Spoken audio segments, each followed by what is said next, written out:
دوستانو پرون په تورخم کې د پاکستانی چارواکو او د افغانستان د مسؤلینو ترمنځ ناسته شوې ده. په دغه ناسته کې په دوه اړخیزه تجارت باندې، د مسافرو په تګ راتګ باندې، مسافرو ته د اسانتیاو په برابرولو باندې، د مریضانو په تګ باندې چې کوم موجوده وخت کې د افغانستان څخه پاکستان ته مریضان راځي بغیر د پاسپورټ او ویزې، په هغو باندې تاکید شوی چې باید نوره پاملرنه ورته وشي. همدارنګه د تجارانو لپاره خبره شوې ده چې کوم تجاران پاکستان ته یا افغانستان ته تګ و راتګ کوي باید هغوی ته اسانتیاوې برابرې شي.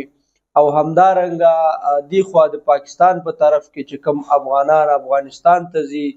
په پوله کې چې دوی ته کومې ستونزې دي یا ځورول کېږي، په دې باندې ډېرې مختصرې خبرې شوي دي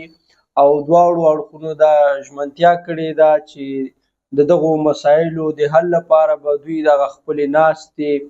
جاري ساتي او کوشش به کوي چې دغه کوم مسایل دلته شتون لري دا د لوړپوړو چارواکو سره شریک کړي، تر څو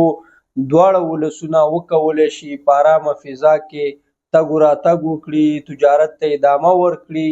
او هغه افغان ناروغان یا مریضان کوم چې پاکستان ته د تداوی لپاره یا علاج لپاره راځي دلته، هغو لپاره هم دا ژمنتیا شوې ده چې کوشش به کوي چې نورو مریضانو ته، مثلا موجوده وخت کې د کینسر ناروغانو یا حامله میرمنې چې کومې دي د هغوی کوم مسایل دي،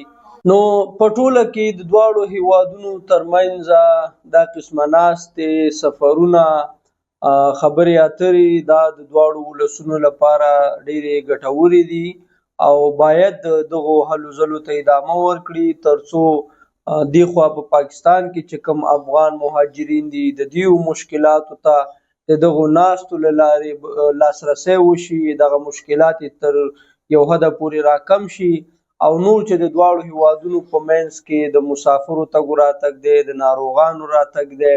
یا تجارت دی، دې ته هم ورسره ګټه رسیږي. نو امید دا دی چې د دواړو هیوادونو په منځ کې دغه ناستې ادامه ولري